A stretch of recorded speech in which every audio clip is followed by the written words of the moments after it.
CM ಕೊಠಡಿಯ ನವೀಕರಣದ ವಿಚಾರಕ್ಕೆ ಸಂಬಂಧಪಟ್ಟಂತೆ ಜೆಡಿಎಸ್ ಕುಹಕವಾಡುವಂತಹ ಕೆಲಸವನ್ನು ಮಾಡಿದೆ ಟ್ವೀಟ್ ಮೂಲಕ.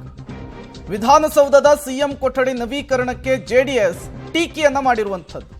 ಸಮಾಜವಾದಿ ಸಿದ್ದರಾಮಯ್ಯ ಐಷಾರಾಮಿ ಜೀವನ ಪರಿಚಯ ಆಗ್ತಾ ಇದೆ. ರಾಜ್ಯದ ಯೋಜನೆಗಳಿಗೆ ಹಣಕಾಸಿನ ಕೊರತೆ ಇದೆ.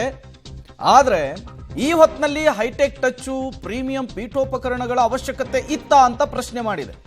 ನವೀಕರಣದ ಹೆಸರಿನಲ್ಲಿ ಕೋಟಿ ಕೋಟಿ ಜನರ ತೆರಿಗೆ ಹಣವನ್ನು ವ್ಯಯಿಸುವಂತಹ ಕೆಲಸ. ಸಿಎಂ ವಿರುದ್ಧ ಸಾಮಾಜಿಕ ಜಾಲತಾಣ ಎಕ್ಸ್ನಲ್ಲಿ ಜೆಡಿಎಸ್ ಕುಹಕವಾಡುವ, ವ್ಯಂಗ್ಯವಾಡುವ, ಟೀಕೆ ಮಾಡುವಂತಹ ಕೆಲಸವನ್ನು ಮಾಡಿರುವಂಥದ್ದು. ಸಿಎಂ ಸಿದ್ದರಾಮಯ್ಯನವರ ನಡೆಯನ್ನ ಟೀಕಿಸುವಂತಹ ಕೆಲಸವನ್ನು ಜೆಡಿಎಸ್ ಮಾಡಿದೆ. ರಾಜ್ಯದ ಯೋಜನೆಗಳಿಗೆ ಹಣಕಾಸಿನ ಕೊರತೆ ಇದೆ. ಪಂಚ ಗ್ಯಾರಂಟಿಗಳಿಗೆ ಹಣವನ್ನು ವ್ಯಯಿಸಲಾಗದೆ ಸರ್ಕಾರ ಒದ್ದಾಡ್ತಾ ಇದೆ.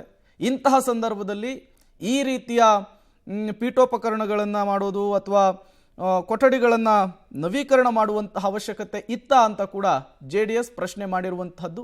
ನೀವು ಕೂಡ ಜೆಡಿಎಸ್ ಮಾಡಿರುವಂತಹ ಟ್ವೀಟ್ನ ಸಾಲುಗಳನ್ನು ನೀವು ಗಮನಿಸ್ತಾ ಇದ್ದೀರಿ. ಮುಖ್ಯಮಂತ್ರಿಗಳ ಕಚೇರಿಯ ನವೀಕರಣದ ವಿಚಾರವನ್ನು ಪ್ರಶ್ನಿಸಿ ಈಗ ಸಾಲು ಸಾಲು ಪ್ರಶ್ನೆಗಳನ್ನು ಕಾಂಗ್ರೆಸ್ ಸರ್ಕಾರಕ್ಕೆ ಮಾಡಿದೆ.